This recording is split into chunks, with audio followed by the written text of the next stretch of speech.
ভাই বলতে লজ্জা করে আমার। ভাইয়ের এমন কথা শুনে আমি বললাম, তো আমি কি বলছি কেউ আমাকে ভাই বলে লোকজনকে বলতে? তাছাড়া আমারও লজ্জা করে একটা ঘুষখোরকে ভাই বলে পরিচয় দিতে।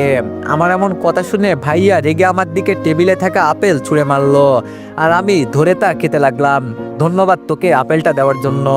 ভাইয়া বলল, তুই আমাকে ঘুষখোর বলছিস না? এইবার শুধু তোর নামে বিচার আসুক, তারপর জেলের ভিতরে ঢুকিয়ে দিব, তখন বলিস কে ঘুষখোর। আমি বললাম, আরে আরে ধমকটা অন্য কাউকে দিও। এই শহরে যে অপরাধ হচ্ছে, এত ভালো অফিসার থাকতে কেন অপরাধ হচ্ছে? বড় বড় লেকচার আমাকে না শুনিয়ে গিয়ে অপরাধী ধরো, এতে তোর ভালো হবে। ভাইয়া বলল, তা তো ধরবো। আমাদের ঝগড়া দেখে আম্মু বড় একটা চামচ এনে বলল, আরে একটা কথা দুজনের মুখ থেকে বের হলে এটা দিয়ে মেরে মুখ ভেঙে ফেলবো। আম্মুর ধমক শুনে আমি আর ভাইয়া চুপ হয়ে গেলাম। আম্মু বলল, উফ, এত বড় হয়ে গেল, এই দুইজনের মাঝে ঝগড়াটা গেল না। সারাদিন টম এন্ড জেরির মতো একে অপরের সাথে ঝগড়া করবে। এই বলতে বলতে আমাদের খাবার দিল আম্মু, আর আমরা চুপচাপ খেতে লাগলাম আর একে অপরের মুখ ভেঙচি দিতে লাগলাম। এইভাবে করতে করতে খাবার খেয়ে উঠে রুমে যেতে লাগলাম। তখন ভাইয়া বলে উঠলো, তোকে দেখে নিব। আমি বললাম, এই নে ছবি তোল, যত খুশি দেখে নে। এটা বলে চলে আসলাম। আসলে আমার আর ভাইয়ের মাঝে ঝগড়া এমনিতেই লাগবে, আমরা একে অপরকে দেখতে পারি না, আর ঝগড়া না লাগলে পেটের ভাত হজম হবে না। আমি কতক্ষণ রেস্ট নিয়ে বাসা থেকে বের হয়ে গেলাম। তখনই ফোনে কল আসলো। পকেট থেকে ফোন বের করে দেখি রাফি। আমি দেরি না করে রিসিভ করে বললাম, হ্যালো রাফি, বল। রাফি বলল, কই তুই? আমরা সবাই আড্ডার জায়গাতে বসে তোর জন্য অপেক্ষা করছি। আমি বললাম, আচ্ছা 2 মিনিট দাঁড়া, আমি 30 মিনিটে আসতেছি। এটা বলে ফোন কেটে চলতে লাগলাম। একটু পর আড্ডার জায়গায় আছে রান্না নাইম দুজন বলে উঠলো, মামা এইগুলো কি শুনছি আমরা? আমি অবাক হয়ে রাকিবের দিকে তাকাতেই বুঝে গেলাম এরা কিসের কথা বলছে। আমি বললাম, আরে তেমন কিছু না, এমনি আজকে মেয়েটা থাপ্পড় দেওয়ার কারণে একটু জ্বালাইলাম। রানা নাইম মোট আমরা 4জন ভালো বন্ধু। আজকে তারা লাং নিয়ে ঘুরতে গিয়েছিলাম, তাই কলেজে যাইনি। আমি বললাম, তা অন্যের বউকে আর কতদিন পাহারা দিবি? এইভাবে তাদের পিছনে আর কত টাকা খরচ করবি আমাকে বলতো? রানা বলল, আরে অন্যের বউ হতে যাবে কেন? ফারিয়া আমাকে অনেক ভালোবাসে, তাকে আমি বিয়েও করব। নাইম বলল, রিমি আমাকে অনেক ভালোবাসে। ফারিয়া রিমি দুইজন তাদের জিএফ, কিন্তু আমরা চিনি না। আমি আর রাফি একসাথে বললাম, আমাদের সাথে পরিচয় কখন করাবি? আজ তো 1 বছর হয়ে গেল। রানা বলল, আরে করাবো করাবো, সময় হলে করাবো। নাইম বলল, তোর কাজের খবর কি? আমি এক বুক হতাশা নিয়ে বললাম, এইবারও ফেল করছি। রাফি বলল, কেন, তুই তো ভালো পরীক্ষা দিস তাহলে? আমি বললাম, জানি না রে ভাই, এমন কেন হয়? কি কাজ সেটা গল্প শুনলেই বুঝতে পারবেন। রানা বলল, এখন কি করবি? আমি বললাম, কিছু করব না, বাপের হোটেলে খাবো। তারপর সন্ধ্যা পর্যন্ত বন্ধুদের সাথে আড্ডা দিয়ে বাড়ি ফিরে ফ্রেশ হয়ে নাস্তা করে পড়তে বসলাম। এইদিকে কমিশনার রফিক সাহেবের কথা ভেবে মেজর নাসিরের সাথে মিটিংয়ে বসলো।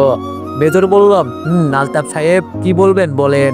কমিশনার বলল, স্যার, তারেক রহমান এই শহরে সন্ত্রাসী বলতে গেলে এই শহরে সব অবৈধ কাজ, খুন খারাপি, নারী পাচার ইত্যাদি সব করে থাকে।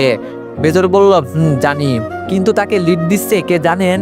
হয়তো জানবেন, তারপরও আমি বলছি, তাকে না, এই দেশের সকল অপরাধের মূল তালা হচ্ছে আমাদের অর্থমন্ত্রী নিজাম চৌধুরী। এটা বলতেই মেজর নাসির বলে উঠল, আর এই তালাকে কন্ট্রোল করছে একটা চাবি, যার নাম টাইগার। টাইগার নাম শুনে আলতাফ বসা থেকে উঠে গেল আর আমতা আমতা করে বলল, স্যার, এটা আপনি কি বলছেন? এইসবের সব টাইগার করছে? মেজর সাহেব বলল, শুধু তাই নয়, সেই দেশের ক্ষতি করার জন্য আন্ডারওয়ার্ল্ডে মাফিয়াদের সাথে হাত মিলিয়েছে। কমিশনার বলল, তাহলে স্যার ওকে ধরার ব্যবস্থা করছেন না কেন? মেজর বলল, তাকে ধরার জন্য এবং সে কি করতেছে না করতেছে তার খবরাখবর আমাদের দেওয়ার জন্য অনেক এজেন্ট পাঠিয়েছি, কিন্তু একটাও বেঁচে ফেরেনি। এখন তাকে ধরার চেষ্টা করছি, কিন্তু তাকে ধরা অসম্ভব। কমিশনার বলল, তাহলে স্যার আমরা কি তারেককে ধরবো না? মেজর বলল, ধরবো না কেন, তাকে আমরা ধরবো, আর টাইগারেরও ব্যবস্থাও করব। এটা বলতে দেরি মেজরের ফোনটা বাজতে দেরি হলো না। মেজর দেরি না করে ফোনটা ধরে বলল, হ্যালো, কে বলছেন? আমি কে বলছি সেটা জানা জরুরি না মেজর নাসির, জরুরি হচ্ছে আমাকে ধরার প্ল্যান বাদ দিয়ে আগে নিজের দেশকে বাঁচানোর জন্য প্ল্যান কর। মেজর বলল, টাইগার, তোকে তো আমি ছাড়বো না। টাইগার বলল, আগে ধরে দেখাস, তারপর ছাড়ার চিন্তা করিস। লোহা দিয়ে লোহা কাটা যায়, আর মনের ঢাল তো তখনই মিটবে যখন অন্যের জ্বলবে। হাহা, দেশ বাঁচাতে মন দে নাসির। এটা বলে ফোন কেটে দিল। ফোন কাটতেই মেজর নাসির তাড়াতাড়ি কন্ট্রোল রুমে যোগাযোগ করে নাম্বারটার লোকেশন ট্র্যাক করতে বলল। এতক্ষণ কমিশনার কি হচ্ছে বোঝার চেষ্টা করলেও বুঝতে না পেরে বলে উঠল, কি হয়েছে স্যার? মেজর বলল, আলতাফ, দেশের অনেক বড় বিপদ, তুমি তাড়াতাড়ি তারিখকে ধরার ব্যবস্থা করো, না হলে সমস্যা হবে, আর বাকিদের আমি দেখব। ওকে স্যার বলে কমিশনার চলে গেল। আর মেজর সেনাপ্রধানকে খবরটা দিলে কালকের মধ্যে মিটিংয়ের একটা আয়োজন করে। আর এইদিকে আমি পড়া শেষ করতে আম্মু খাবারের জন্য ডাক দিল, খাবার খেতে গেলাম।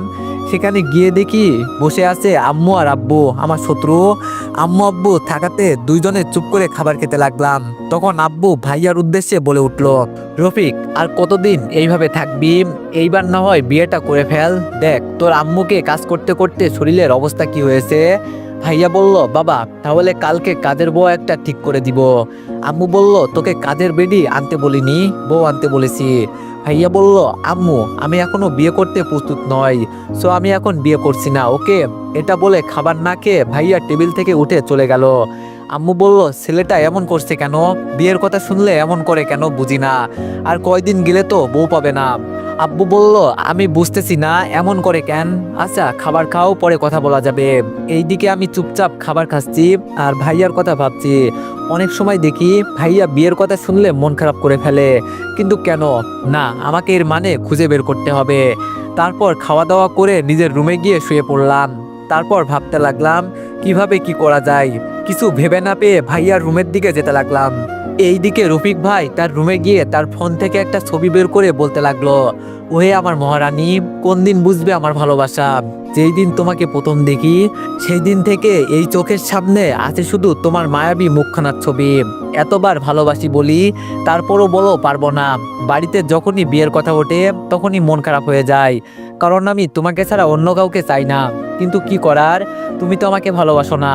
দেখো আমি কিন্তু বলে দিচ্ছি, কাল যদি ভালোবাসি না বলো তাহলে বাড়িতে বলে দিব আমার জন্য মেয়ে দেখতে। তখন আমি দরজার সামনে থেকে বলে উঠলাম, ভাইয়া তুই কাকে ভালোবাসিস? আর সে যদি না বাসে এর মানে কি ভাইয়া? হঠাৎ রুমে আমার কথা শুনে ভাইয়া তাড়াতাড়ি করে ফোন বন্ধ করে বলল, কই কিছু না তো, তুই মনে হয় ভুল শুনেছিস। আমি বললাম, না আমি সব শুনেছি, এখন বল মেয়েটাকে। ভাইয়া বলল, তুই এখানে কেন সেটা বল। আমি বললাম, তোমার সাথে কথা বলতে এসেছি। ভাইয়া বলল, আমি কারোর সাথে কথা বলতে বাধ্য নই, সো এখান থেকে যা। আমি বললাম, দেখ ভাইয়া, তুই জানিস আমি কেমন, তাই যদি মেয়েটাকে বা ছবি দেখাতি তাহলে আমি কিছু একটা করে দিতাম আর কি। ভাইয়া বলল, তোর সাহায্য লাগবে না আমার, তুই যা এখান থেকে। ভাইয়ের এমন কথা শুনে মন খারাপ করে চলে আসলাম নিজের রুমে। তারপর ঘুমিয়ে গেলাম। সকালবেলায় ঘুম থেকে উঠে ফ্রেশ হয়ে নাস্তা করে কলেজের দিকে রওনা দিলাম। কলেজের সামনে এসে মাঠের সব দিকে তাকিয়ে দেখি হারামিগুলো কেউ আসেনি, তাই আমি মন খারাপ করে মাঠে হাঁটতে লাগলাম। এই যে ব্ল্যাক শার্ট পরা ছেলে, এই দিকে আই। আমি যেহেতু কালো জামা পরেছি তাই কে ডাকলো দেখার জন্য পিছনে ঘুরতেই দেখি কয়েকটা ছেলে আমাকে ডাক দিল। দেখতে বড় ভাই হলে মনে হয়। আমি ভদ্রতা বজায় রেখে তাদের সামনে গিয়ে বললাম, আসসালামু আলাইকুম ভাই। সেখানে থাকা একটা ছেলে বলে উঠলো, ওয়ালাইকুম আসসালাম, কোন ইয়ারে? আমি বললাম, জি ফার্স্ট ইয়ারে। এটা বলতে একটা ছেলে আমার কাঁধে হাত দিয়ে বলল, সবেমাত্র কলেজে আসলি, এর মধ্যে মেয়েদেরকে বিরক্ত করতে শুরু করছিস। আমি বললাম, সরি ভাই, আমি এমনটা কখন করলাম? ভাই বলল, রকি ছেলেটা মিথ্যা বলছে। রকি বলল, মিথ্যা বলবি না, তুই কালকে তানিয়াকে বিরক্ত করিসনি। আমি বললাম, কই না তো। আর তানিয়াকে যে বিরক্ত করছি সেটা আপনাকে কে বলছে ভাই? রকি বলল, কেন, আমার বন্ধু রাহি বলছে তুই তানিয়াকে বিরক্ত করছিস, কেন করছিস সেটা বল। আমি বললাম, ভাই আমি তানিয়াকে বিরক্ত করিনি, আমি তানিয়াকে পছন্দ করি, তাই তার সাথে কথা বলতে গিয়েছিলাম। এই কথা বলতে রকি নামের ছেলেটা আমার কলার ধরে বলল, ওই তোর তো সাহস কম না, আমার সামনে দাঁড়িয়ে আমার জিনিসের দিকে তাকাস। ছেলেটা কলার ধরাতে আমার মাথা গরম হয়ে গেল, কিন্তু নিজের মাথা ঠান্ডা করে বললাম, মানে বুঝলাম না ভাই, সামান্য কথাতে কলার কেন ধরলেন? আর আপনার জিনিস বলতে? রকি বলল, আমার জিনিস মানে তানিয়াকে আমি পছন্দ করি, ভালোবাসি, সো নিজের ভালো চাইলে তানিয়ার পিছন ছেড়ে দে। এটা বলে ছেলেটা আমার কলার ছেড়ে দিল। রাহি বলল, ওই যা এখান থেকে, আর কথাগুলো যেন মাথায় ঢুকিয়ে নিস। আমি বলে গেলাম, দেখেন আপনারা কলেজের বড় ভাই, আমি ছোট ভাই, আমি তানিয়াকে পছন্দ করি আর আপনিও। আপনি দিলেন আমাকে ধমক, চাইলে সুন্দরভাবে বুঝাতেও পারতেন। যাই হোক, বড় ভাই বলে কথা, যেমন হোক বুঝিয়েছেন। কিন্তু সমস্যা হলো তানিয়াকে নিয়ে, আর তানিয়া যদি বলে আপনাকে ভালোবাসে তাহলে আমি সরে দাঁড়াবো, কিন্তু যদি তানিয়া বলে আপনাকে পছন্দ করে না তাহলে আপনি সারা জীবন চেষ্টা করলেও আমাকে তানিয়ার কাছ থেকে দূরে সরাতে পারবেন না।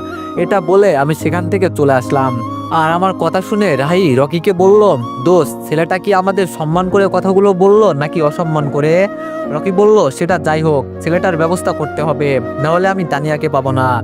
খোঁজ নে ছেলেটার ব্যাপারে। রাহি বলল, ওকে দোস্ত। এইদিকে আমি সেখান থেকে চলে আসতে একটু দূরে দেখি বন্ধুরা বসে আড্ডা দিচ্ছে, তাই আমি তাদের দিকে যেতে লাগলাম। তখনই কেউ পিছন থেকে আমার কলার ধরে। তো এভরিওয়ান, এই গল্পটি তোমাদের কেমন লাগছে সবাই একটু কমেন্টে জানিও। আর যদি গল্পটি ভালো লেগে থাকে তাইলে সবাই একটু বেশি বেশি লাইক আর কমেন্ট করে দিও। ধন্যবাদ।